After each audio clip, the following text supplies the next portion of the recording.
Hello, fans of Let's Be Real. Welcome to another episode. Today we're going to be talking about the gigantic semi-final against La Real at the in the Basque region, the Real Arena.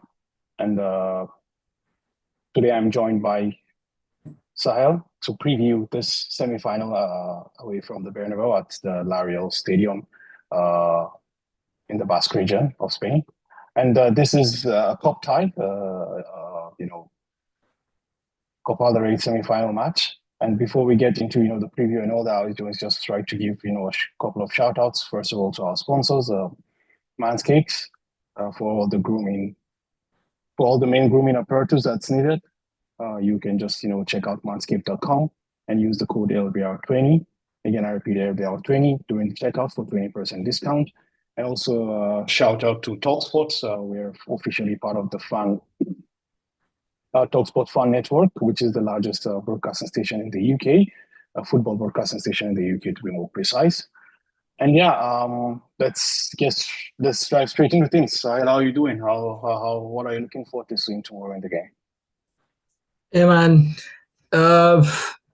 Sociedad away seems to be a real tough one considering the kind of form Sociedad have been in, and ourselves we haven't been the most consistent in La Liga or the most free flowing, but we have played well in the Champions League, and that's something that we should hope to carry into this game as well.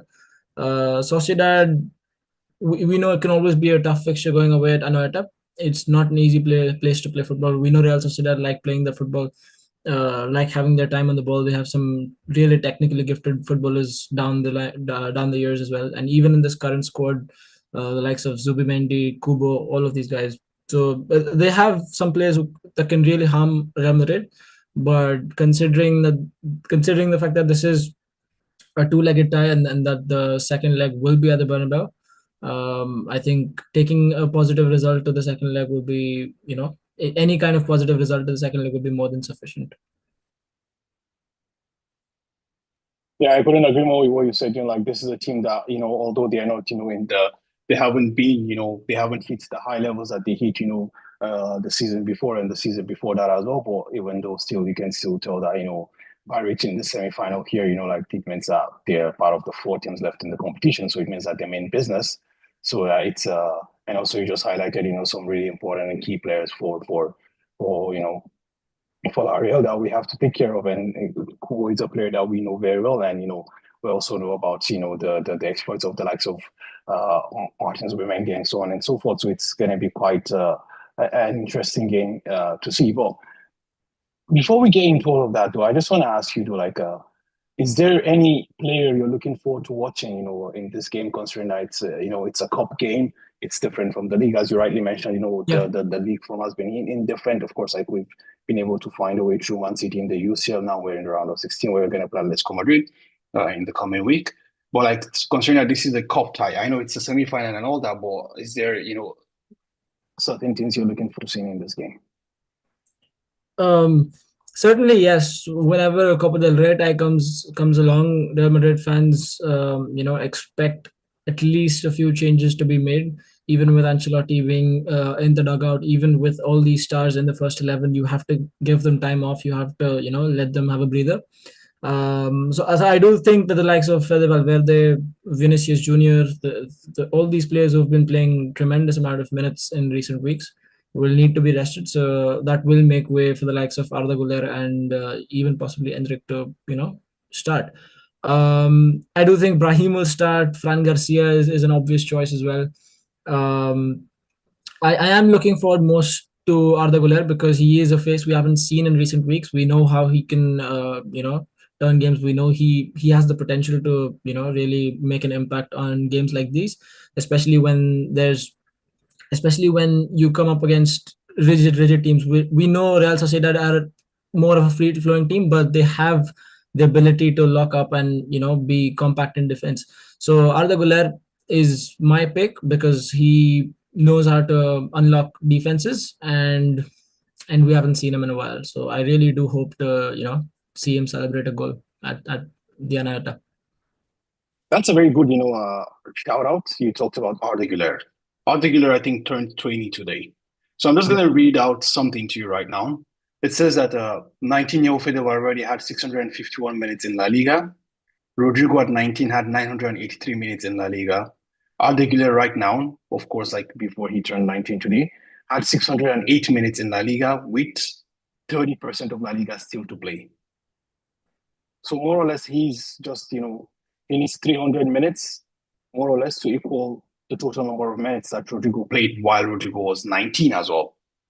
So do Right. you think that there is an unfair pressure placed by the fans towards the coaching staff to play Arda Güler? Or do you think that Arda Güler is the next coming of Cristiano Ronaldo and he has to play every game at the age of 19?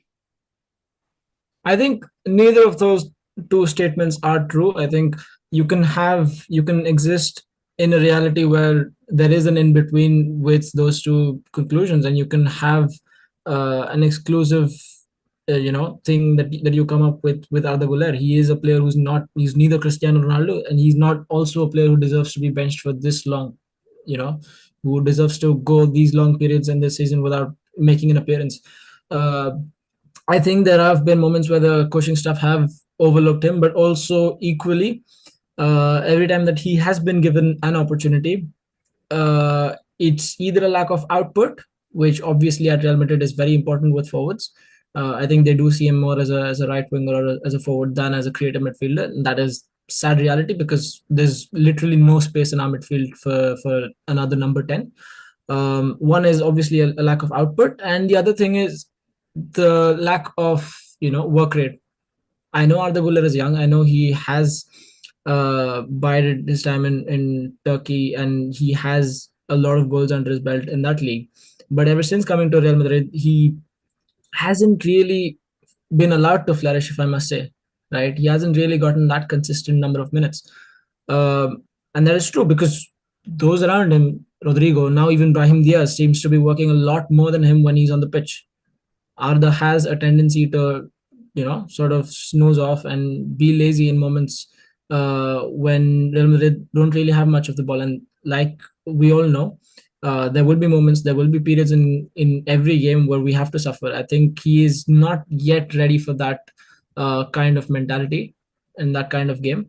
So I think the coaching staff must one push him, but also give him the right kind of environment around him to allow him to, settle into the mentality that I just spoke about. So I think neither of those things that you mentioned are true. He's not the next coming of Ronaldo, and he's neither this player who deserves to be benched for so long.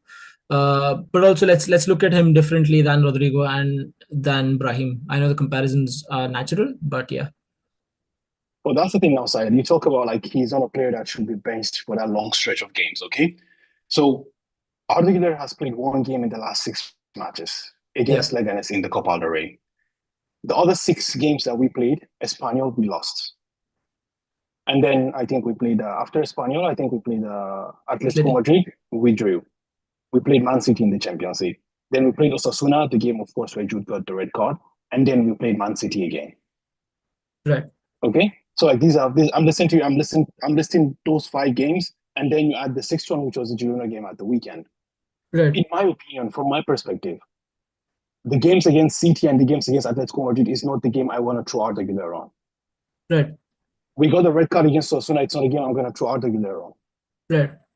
You understand? So I just kind of feel like the profile of the fixtures that we've had so in this last 5-6 games, that where we're starting to hear a lot of noise about not playing Arda. There's a fallout between this and that. No, I do not think it's about playing Arda or not playing Arda. I just think about it's the fact that the profile of these games, the level of competition in these games, it's not just a game that I would overlook playing Modric to play Arda.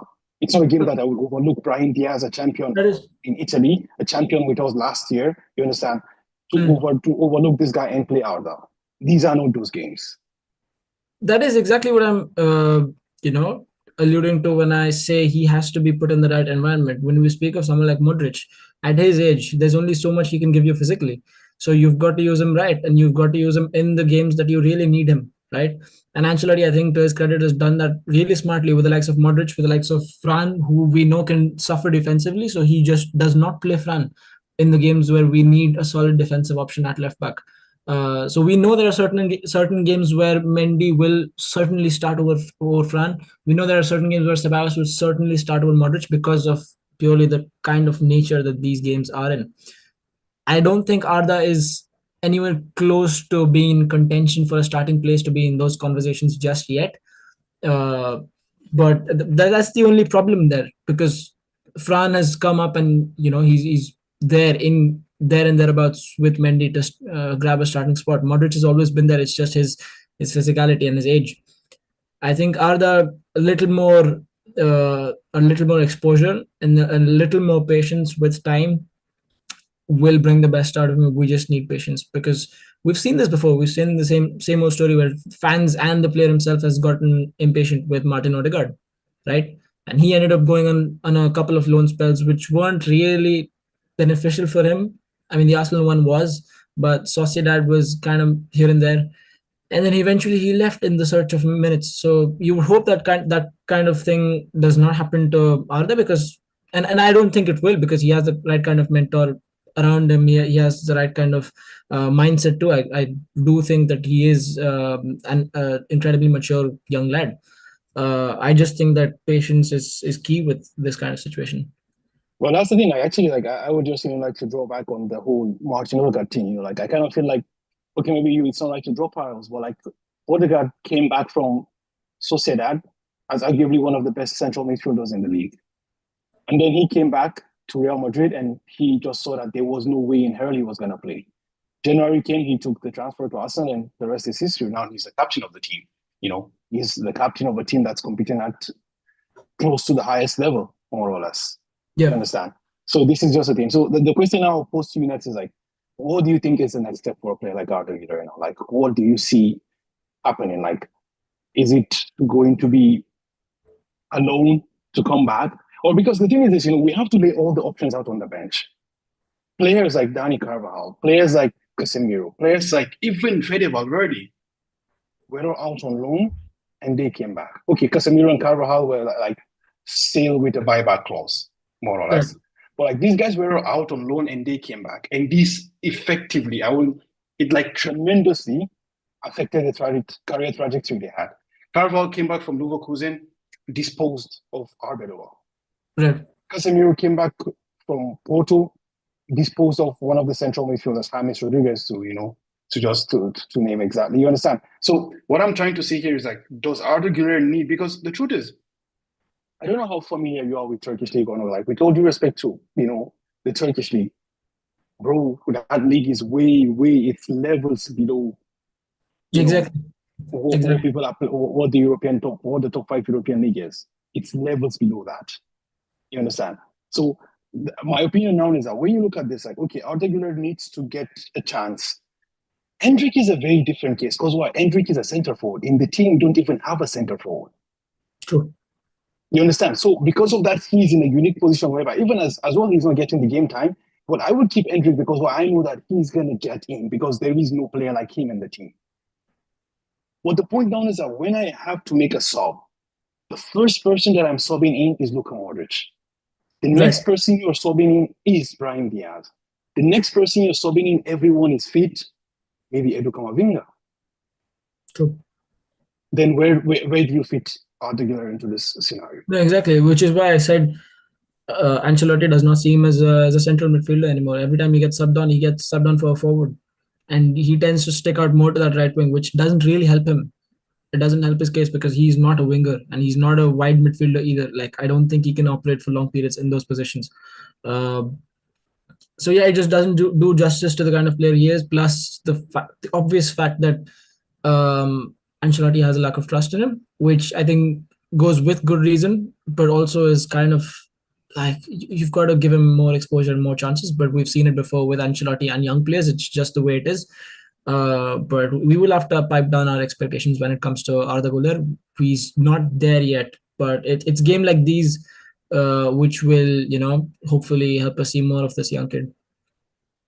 I hope so. I really do hope so because, even for the game tomorrow, I'm not too optimistic that Arda Güler plays that game, considering the fact that, actually when he plays, of course, well, maybe he doesn't start, considering the fact that Jude Bellingham is suspended for the league. Right. So it means that Jude is absolutely going to play tomorrow. Absolutely. I mean, barring something miraculous, Jude is absolutely going to play tomorrow. And Yeah, then I it do. comes back to what you're saying. Then okay, then it means you have to shoehorn Arda Güler as, a forward, which he is not. True that. You understand? So that's the thing. Like even if he plays, then you're not playing him to the very best of his abilities. So this just begs the question, because that's why, like, okay, yeah, we can understand that Arda, what we've seen him do for the Turkish national team. He seems Right. to be like a player that has a capability of finding those passes, playing those killer passes, and building a tree, playing through him, more or less. But I just feel like right now at this certain point in time, he just doesn't have that level yet to break up these Right. guys. You understand? Because the point is, when Casemiro first came as well, he didn't have the level to, dislodge, what's he called, James Rodriguez from the team. But then he went to Porto, put his head down, put in the work, gained the minutes, gained the experience. He came back. James Rodriguez was out of the team. You understand? So I feel like similarly right now, we do not have a player of Arda Güler's profile. But just the point is that he needs to build on that, that experience, to learn how to make decisions and what is not, to grow more or less. And I just feel like right now, rather than growing, the club is hindering his growth because of the lack of minutes. And he's 20 right now. Makes sense. So this is just a thing. But anyways, that's something I was going. Yeah, I just brought up the whole Arda thing because like it's been continuously having discussions. Even I think just today or yesterday, like Ancelotti had to again say that he doesn't have an issue with Arda Güler. It's just that he didn't play him. That's just the thing. So I feel like it's something that we should touch upon. But I think maybe you have some more information about our opponents for tomorrow, Lario. Like, so what's their form being like so far this season? Say again? I said I should like to have some information about our opponent, L'Oreal. So what's their performance be like this season? L'Oreal, we know Anoeta is always a difficult place to go to, but this season they've exceptionally, had some sort of a record at their stadium. They've won 11 out of the last 13 at home and 5 out of the last 5. So they, regardless of opponent, they have been difficult to beat at home. And Real Madrid aren't the easiest team to play. Regardless, we've seen teams in the past have exceptional records at home and then crumble against Real Madrid. So when Real Madrid do visit, I think Sociedad will be wary. Sociedad will be accepting of the fact that they're not going to be favorites, so they're going to go in with that sort of humility, I do think. But also they have the kind of players and they have the kind of character to really grab that game by the scruff of the neck in the first leg, because I think Sociedad will know and Alguacil will know that if they do have a chance in this game, then it's going to be by taking a good hefty lead in that first leg. And the likes of Subimendi, Kubo, Oyarzabal, they have come of age.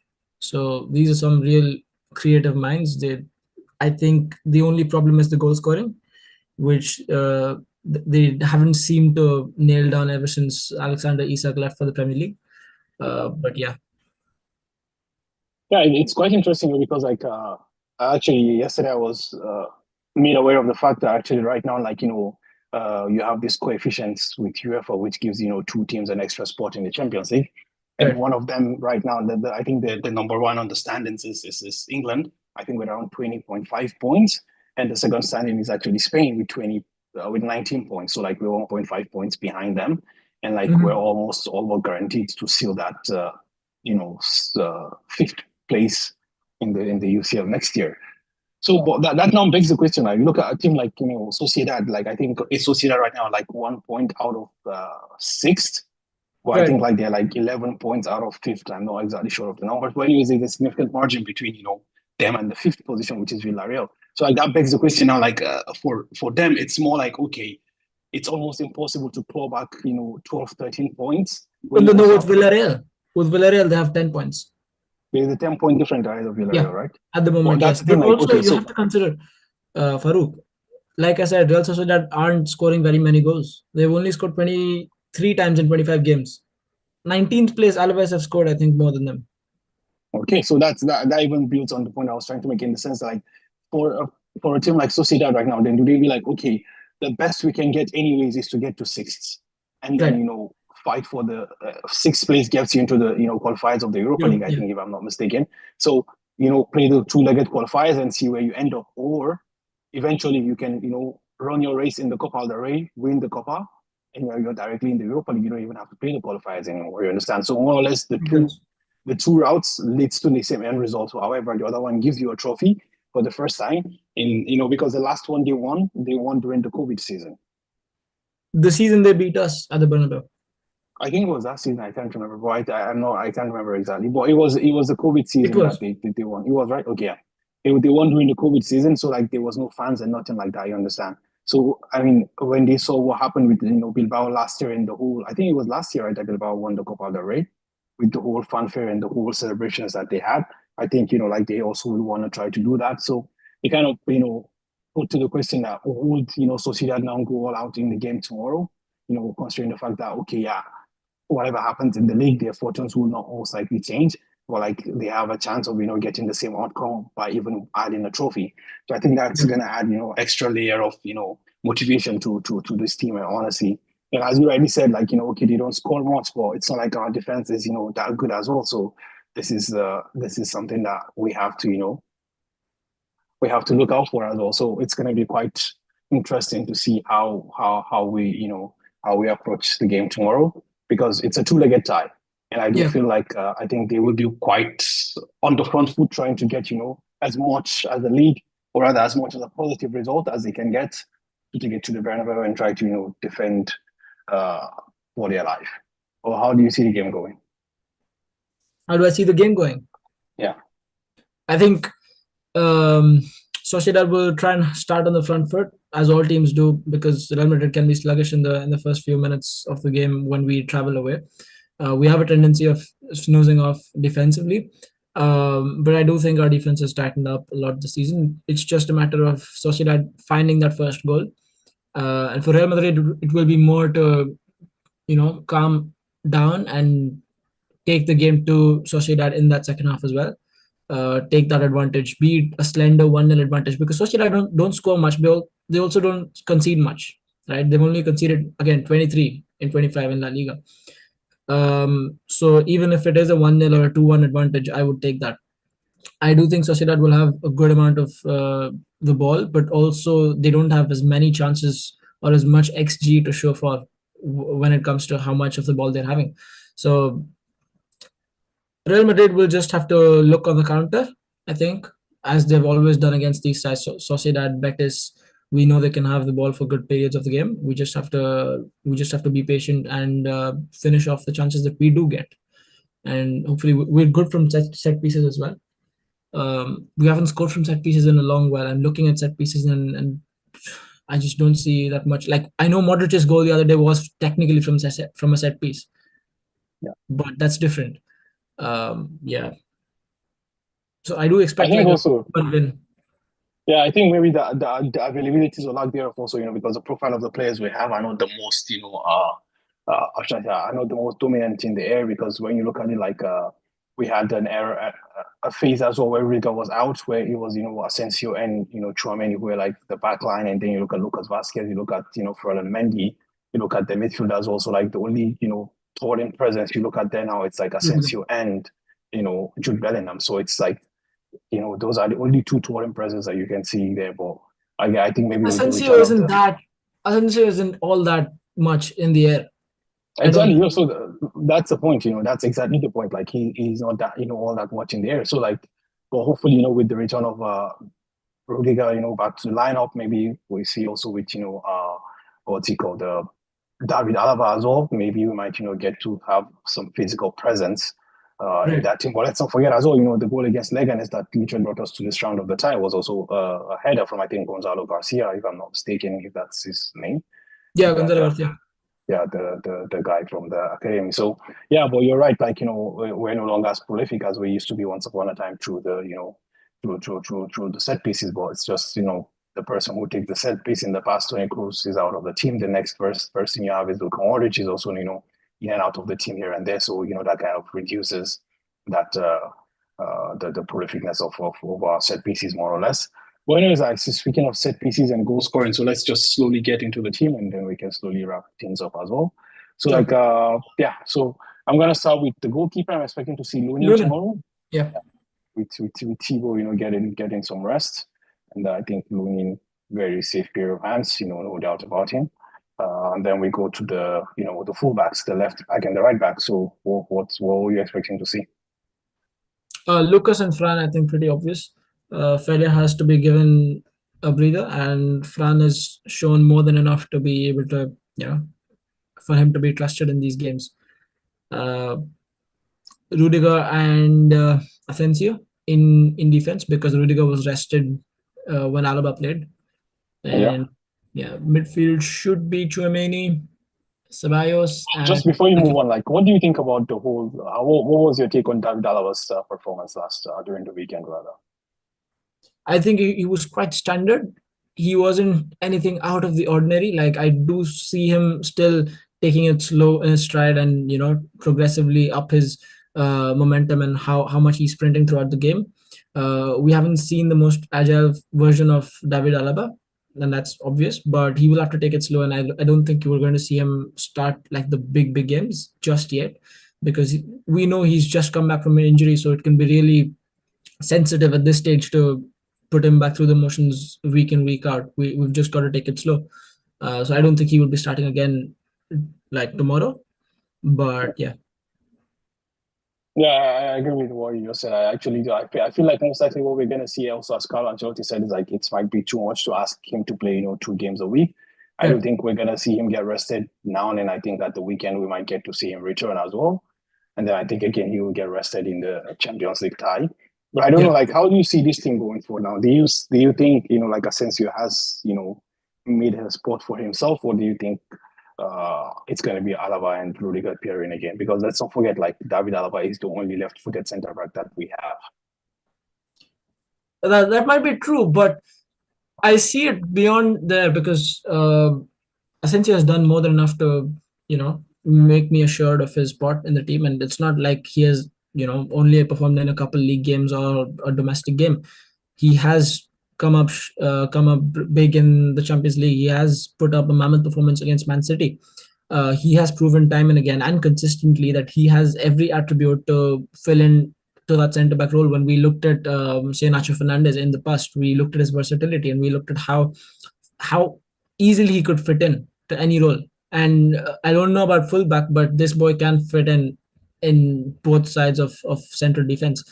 So I think he's incredible on the ball. I think the only thing that would put Alaba ahead of him on paper at the moment would be Alaba's ability on the ball. But like I said, Asensio has shown us more than enough times with his ability on the ball. He assisted that first goal against Man City to Mbappe. So he has the vision, he has the risk-taking ability, and he is obviously an incredible defender. I don't have to mention that. So I think he's done more than enough to nail down that spot for now. It's not even a debate for me. Yeah, I think that's a very sensible take on that. But let's see, that's the thing, like what Carlo eventually would do or would not do. And as you said, like, Asensio has literally shown more than had been asked of him. He's literally stepped up really big time.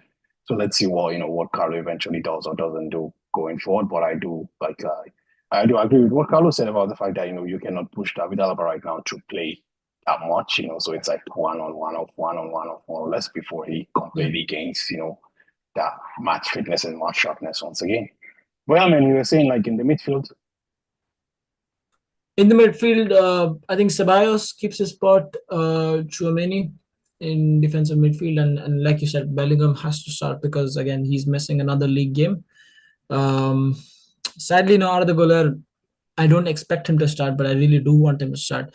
But if he does start, then he will be on the right wing. It's either him or Brahim Diaz, and then on the left, I expect to see Vinicius rested, so Rodrigo will take up that. Mbappe down the middle, I think. Okay. All right. So I think actually that kind of makes a bit some sense. That actually makes some sense. But I was actually hoping, maybe we'll see Kylian Mbappe on the bench this time around. But yeah, like having Kylian on the bench to give him a bit of rest as well. And then, like have Vini and Rodrigo together playing, something like this. It sounds sensible, yes, Farouk, but we have to consider this is a player that has, only as of late started flourishing in that position. Before that, he looked completely lost as a nine. I know he was scoring goals here and there and that, but only recently as he started looking at home in the number nine position. So you have to give him continuity, because that's the most important thing for a number nine.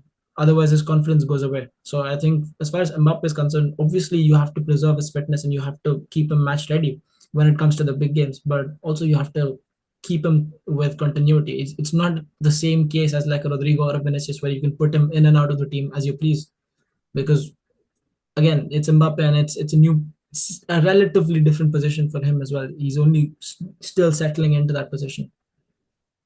Yeah, I agree, but the point is, like he's played 90 minutes at the weekend, so I feel like the run of games has been quite a lot. So like when you take him out, it's just a midweek break. He's going to be back again at the weekend. He's going to be back again next midweek against Atletico in the first leg of the round of 16. So there's still like tons of games there. So like I feel like you also made a point about the continuity when a player is in form, you just want him to keep up that form. Like you don't want to break that routine, that continuity that he has established, especially when we consider the fact that it was really difficult for Kylian Mbappe to establish that run of form when he first started. So maybe that makes a bit of sense. But yeah, so no Endrick as well then. No, Endrick, I don't. Sadly, no. Yeah, I mean that's the thing. Like now you've like we've come into the the business end of the cup. So it's the semi-final. It's La Real. It's you just don't throw any random person into the pitch. Otherwise, like we might suffer a lead that would be quite difficult to recover at the Bernabeu. In April more or less. Well, I do think that's a fair shout. So I think both Endrick and Arda will see more of them in the second half. And before we go to predictions, let's just go through the chats and see what people are saying. Sure. So we have Sunil in the chat. It says like big up panel. It says Anoeta is not going to be easy. And then we have Omar B here as well. Omar also says big up the panel. And Sunil was actually talking about like the protagonist of Sociedad has come of age. They're going to go for it. Alaba will play tomorrow. It's mainly about the derby. I'm curious to know what Carlo will do. And he says like Ceballos has to start. Continuity is okay, but the risk factor I'm just very afraid of. And Endrick's start might surprise everyone. So like he's calling a start for Endrick in the game tomorrow night. And with that, Sahel, let's give our predictions and then we can call it a day. Yeah, like I said, Sociedad are a tough team to score against, but also we do know that they haven't been on their most free scoring best this season. I think it will be a slender 2-1 advantage in the away game for us. But yeah, that should do it, right? Yeah. I mean, the 2-1 actually is quite a good score. But I'm just gonna go a bit of a step down. I'm gonna go for a 1-1 draw. Okay. Yeah, I think it's gonna be a 1-1 draw. Let me just mention this: if we do get more than a 2 or 3 goal advantage, I think there's a good chance that some of these guys, Arda, Endrick, Kamavinga, will start the second leg. No, definitely. I think if we go for a 3-1, 4-2 kind of game, I do think like we're gonna see a lot of the youngsters in that game. Honestly, I do think so. Well, I think it's gonna be quite tight because I think like Sociedad are gonna like play it out because I feel like this is realistically what how they can end their season on a high, winning the Copa and going to the Europa League directly. So the best they can achieve right now is going to the Europa League. So like, why not just do that while winning the trophy as well? So because I think it's gonna be quite tight. But yeah, I think it's gonna be a draw, a score and draw. Anyways, I think with that we can wrap up our episode for today. And I think Sunil also is saying like all I ask is for a 2-goal lead. Yeah. Let's see. 2-goal lead might be a bit of a tough ask, at San Sebastian, but yeah, it might be. Anyways, before we go, let's shout out once again, our sponsors, Manscaped. Just using the code LBR Training, you can check manscaped.com. The links are just down below in the description. Check out manscaped.com. At the checkout, use the code LBR20 for 20% discount on all the items that you're purchasing. Furthermore, like we should shout out our partners at Real Madrid Committee on Instagram. So like they make a lot of cool illustrations and artwork for the game and all about Real Madrid. So please show them some love. Also the description or the information is down in the description below. Just give them a look, give them a follow, give them a like, give them a thumbs up. And yeah, thanks to Ahmad Smaid, Omar, and everyone who was watching along with us. It's been a lovely evening, and with that, we say Hala Madrid. Madrid, guys.